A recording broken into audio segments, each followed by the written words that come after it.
This is a really beautiful, delicate chicken dish made in yogurt, and it's something we ate at least once a week when I was growing up, so it's very personal to me. To start with, let's make a marinade with ginger and garlic and yogurt. The quickest way to get skins off your garlic is just to give them a good smash, and then put them into a container to blend, or into your blender, or whatever you normally use. This looks like a lot of garlic, but it actually cooks down really beautifully into a sweet, delicious mass. Okay, bit of ginger.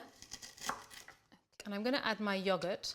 This is plain yogurt, it's full fat. It's good to use full fat because then there's less chance of it splitting in the pot. So let's blend this together.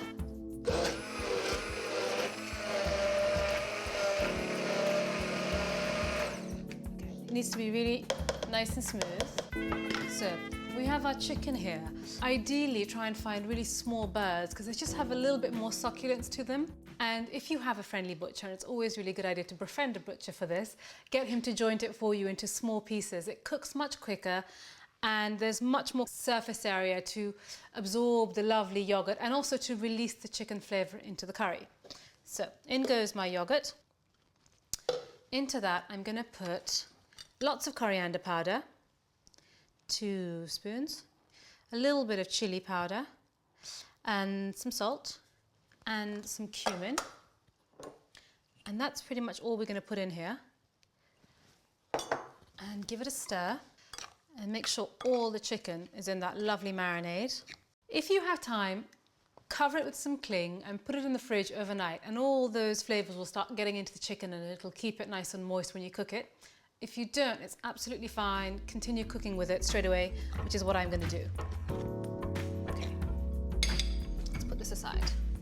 So let's fry our onions, a little bit of oil, and all we're going to add here is a black cardamom pod.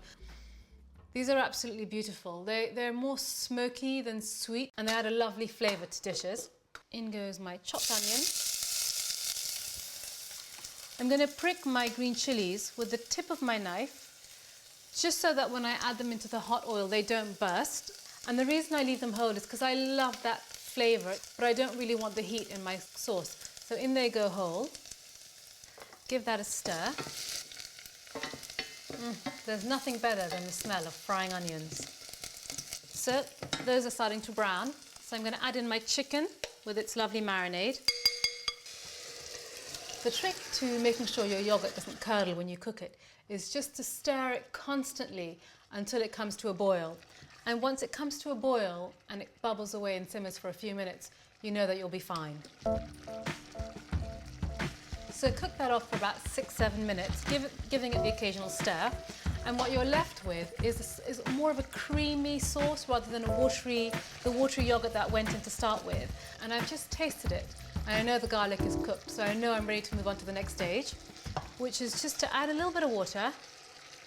Not too much, maybe about 100 millilitres. Give it all a good stir. Bring it back to the boil and then turn the heat down, cover, and let it cook slowly until the chicken is cooked through. So, the chicken's cooked. The sauce is really lovely and creamy and thick, which is what it's supposed to be. I'm going to try for salt. That's perfect. So I'm just going to chop some coriander and add it in. You know, coriander is more than a garnish. It does add a real lovely punch of freshness to a curry. Give it a stir so that it gets mixed in. You have those beautiful green flecks coming out, and serve. And this is my mother's yogurt chicken.